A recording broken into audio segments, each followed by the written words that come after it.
Hello दोस्तों। आज हम ट्रू हैप्पीनेस के बारे में बात करें। What is true happiness? What do you think? What is true happiness? देखो, हम सब बहुत सारे लोग ऐसी कंडीशनिंग हो गई है, हमारे अंडरस्टैंडिंग ही गलत है हैप्पीनेस के बारे में, ट्रू हैप्पीनेस के बारे में। हम किसी मटेरियलिस्टिक चीजों में हमारी खुशी ढूंढते हैं, किसी पर्सन में, किसी थिंग्स में we find our happiness. But believe me my friends, we cannot find true happiness in materialistic things। चीजों में हमें कभी भी जो सच्ची खुशी है ना, रियल हैप्पीनेस, वो नहीं मिलेगा। ट्रू हैप्पीनेस कभी नहीं मिलेगा, क्योंकि वहां पर क्या होता है, मटेरियलिस्ट, ये जो वर्ल्ड है हमारा, ये दुनिया ये मटेरियलिस्टिक है। वहां पे सिर्फ दो चीजें होती है, या किसी चीज से प्लेजर मिलता है या उसी की वजह से पेन भी मिलता है।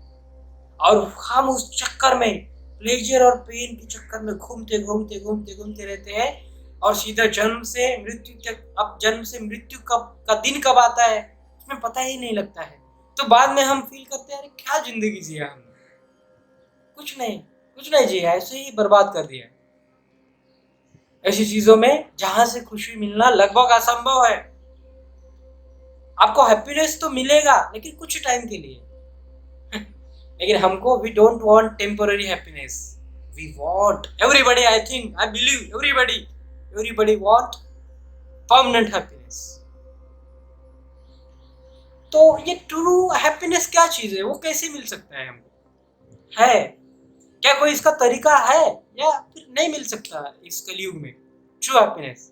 नहीं नहीं, मैं बताता हूँ आपको, जरूर हमको ट्रू हैप्पीनेस मिलेगा अगर हम उसकी खोज करें तो कैसे मिलेगा फिर हमको ट्रू हैप्पीनेस? आपने मे भी एक सेंटेंस सुना होगा, हमारे इसमें भी है, हमारे स्क्रिप्चर्स में लिखा हुआ है। बहुत पहले बहुत ग्रेट लोगों ने लिखा हुआ है, हमारे साधु संत जो थे उन्होंने लिखा था, ग्रेट पीपल, उन्होंने लिखा था कि जिसने खुद को जान लिया, जिसने खुद को जान लिया उसने सब कुछ जान लिया। ये सही है दोस्त। जब when we know our real self, हम जब हमको पता चलेगा कि हम कौन है, मैं कौन हूं, जब हम गहराई में क्वेश्चन पूछते हैं, हमको पता लग जाता है, तब हमको कोई भी दुखी नहीं कर सकता। तब हमको ट्रू हैप्पीनेस मिलेगा। हम उठते बैठते जागते सोते खुशी ही खुशी होती है अंदर से, जब हमको हमारा रियल जो है ना, नेचर, स्वरूप, जो पिक्चर पता चलती है। अभी तो हमको पता नहीं है ना, हम तो दौड़ में दौड़ रहे हैं, रेस में दौड़ रहे हैं। अभी हमको तो पता ही नहीं, हमको तो दुनिया भर की चीजें पता है।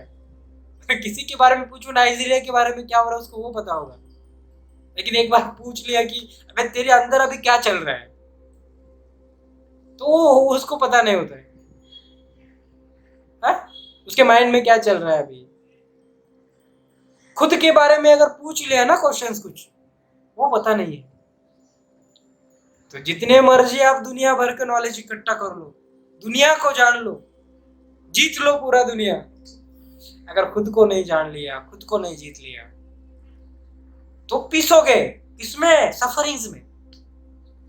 हम सब पीसेंगे, मिजरी में, सफरिंग्स में, दुख में। हमको लगता है कुछ मिल गया, जॉब मिल गया, कुछ हमने बड़ी चीज ले ली, या कुछ हमारे अकॉर्डिंग हुआ, तो हम तो उस, लेकिन हम उस दिन बहुत खुश रहते हैं। देखो, प्रमोशन हुआ या कुछ बिजनेस में अच्छी डील हुई, तो उस दिन बहुत खुश रहते हैं, या एक वीक के लिए। लेकिन क्या वो खुशी लास्ट तक रहती है? That happiness will not last. फिर दूसरे वीक में कुछ चैलेंज आ जाता है, कुछ हमारे आगे में कुछ चीजें हो जाती है, हम या फिर हमारे कुछ एम्बिशंस बढ़ जाते हैं, उसके पीछे हम भागने लगते हैं। भागो, कोई ये नहीं है, लेकिन जो भाग रहा है, जिसके हम मदद से जो व्हीकल है, उसने ही आपको नहीं जान लिया, उसको ही, तो कैसे चलेगा? है? तो नहीं ना। अगर कोई सपोज ये है, क्या बोलते हैं, सारस बाग है पुणे में, हमको अंदर पता ही नहीं है, ओके, या कोई भीड़ भाड़ वाली जगह है, हमको पता ही नहीं है कि वो कैसी है, वहां पर कहाँ कहाँ से रास्ते क्या क्या है, तो हम जाओगे तो उस भीड़ में हम खो जाएंगे ना। सारस बाग में गए, हमको बाहर निकल कर रास्ता ही पता नहीं, वहां अंदर रास्ते ही पता नहीं है, वहां पर हम घूम जाएंगे कहीं, उस भीड़ में हम खो जाएंगे, वापस आना लगभग नामुमकिन हो जाएगा। तो उसी तरह दोस्तों, ओके, तो उसी तरह उस जगह के बारे में हमको, उस भीड़ के बारे में, वहां के जो भी रास्ते हैं, जो भी जाने के आने के, वो पता होना चाहिए, तो जा भी सकते हैं, वापस आ भी सकते हैं। पता नहीं है तो हम वहीं पर लॉस्ट हो जाएंगे, गुम जाएंगे। वैसे ही है, अगर हमारे हमारे बारे में हमको कोई पता ही नहीं है तो हम कहीं पर गुम जाएंगे, लॉस्ट हो जाएंगे, मर जाएंगे। ओके, तो अंत में दोस्तों बस यही कहना चाहता हूं, अपनी समझ को बदलो, जिंदगी अपने आप बदल जाएगी।